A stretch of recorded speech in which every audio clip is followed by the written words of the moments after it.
मैं समझता था कि बुक फेयर लगाने से कुछ देखते हैं क्या रिस्पांस आता है, तो मुझे लगा कि काफ़ी अच्छा रिस्पांस था। और युवा जो यूथ है हमारा, उसका इतना अच्छा रिस्पांस देख के बड़ी हैरानी हुई कि मतलब बच्चे अभी भी किताबों के साथ जुड़े हुए हैं। हमारे लोग तो हम तो कहते हैं कि बच्चे किताबें नहीं पढ़ते, बच्चे पढ़ नहीं रहे हैं, बच्चे सिर्फ वो टीवी देख रहे हैं, वो देख रहे हैं, मोबाइल देख रहे हैं।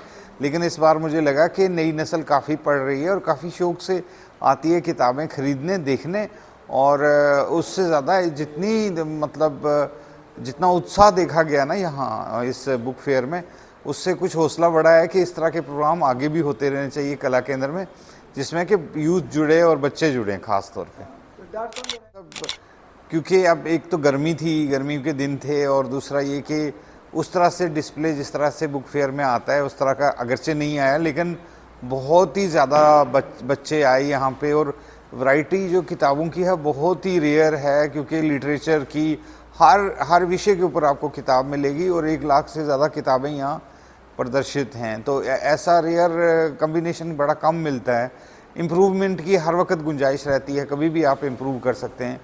मतलब इस कला केंद्र को भूत बंगले से निकाल करके एक पब्लिक एक्टिविटी के लिए खोलना और उसको बना देना थोड़ा सा चैलेंजिंग है, लेकिन आगे हम इसको इम्प्रूव करेंगे बहुत अच्छे तरीके से, ताकि यहाँ लोकल आथर्स की किताबें लगें।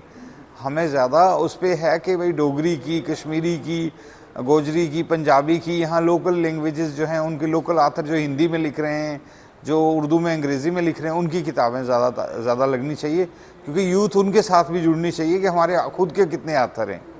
डॉक्टर साहब, मेरा एक सवाल और भी रहेगा, जिसमें कला केंद्र का 3 पॉइंट हमारा ये है कि हम ये समर वर्कशॉप करने जा रहे हैं, जिसमें हम वायलिन सिखाएंगे बच्चों को, गिटार सिखाएंगे, इनको पोइट्री सिखाएंगे, उसके साथ पेंटिंग सिखाएंगे, और जो है आर्ट की जो जैसे ये अपना पोट्री का, तो ये कुछ 4-5 चीज़ें हम लेके चल रहे हैं कि अगले जून जुलाई में, ये जो मई जून के बीच में जो टाइम आ रहा है, तो इसमें हम कोशिश करेंगे कि यहाँ ये चीज़ें हों जिसमें कि यूथ आए, जुड़े इसके साथ और कुछ सीखे यहाँ से, कुछ एक सर्टिफिकेट भी लेके जाए कि भाई कला के अंदर गवर्नमेंट जो है वो उनके लिए क्या कर रही है।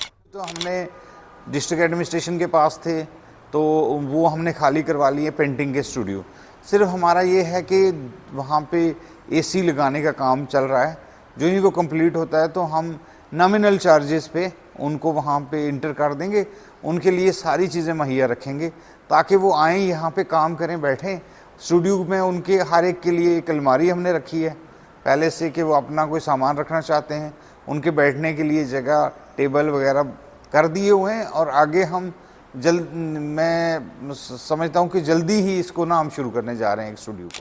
ठीक है, रीडर्स ऑडियंस की तरफ से हम कोशिश कर रहे हैं कि लोकल ऑथर को हम ज़्यादा प्रमोट करें, और हाँ, रीडर्स है जम्मू में पढ़ने वाले। जब हम लगाएंगे तो पूरी प्रिपरेशन की तरफ से आएंगे, बिकॉज़ अभी हमें शहर के में जो ऑडियंस है उनका टेस्ट पता नहीं था कि कैसे अकॉर्डिंग कैसा रिस्पॉन्स है करके। अगली बारी इसको फिक्स करेंगे। इस ग्रुप में ज़्यादा थे रीडर्स, उससे स्टूडेंट के लिए भी कुछ मटेरियल राहत। हाँ, उस एज ग्रुप के लिए मटेरियल है, रीडर्स के लिए है। तो उनके लिए भी बुक हमारे पास हैं। छोटे छोटे बच्चे होते हैं, उनकी एक्टिविटी टाइप बुक, लेकिन छोटे बच्चों के लिए बायर नहीं था, लाइक उस एज ग्रुप के लिए बाय करने के लिए बच्चे नहीं थे, और टीन एज के लिए भी नहीं थे, जबकि होना चाहिए था। हम बाकी शहरों में भी जाते हैं तो वहाँ पर रहता है, यहाँ पर ये थोड़ा सा मुझे ऐसा लगता है कि यहाँ, और हम कोशिश करेंगे कि हम इसको फिगर आउट करेंगे कि किस रीज़न की वजह से हम उस एज ग्रुप के ऑडियंस को क्यों रीच नहीं कर पाए। Will fix it out. से प्रॉपर एडवर्टाइजमेंट नहीं हो पाया, जिस वजह से मुझे लगता है कि इस पर काम करने की ज़रूरत है। सुनाए मन मेरा उड़ी उड़ी जाए, दूर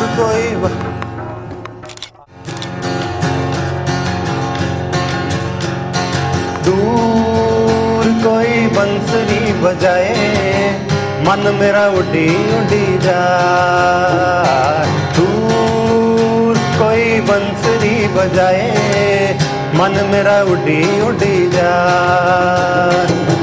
बस नी करे बसरी सुनाई जा, बस नी करे बसरी सुनाई जा।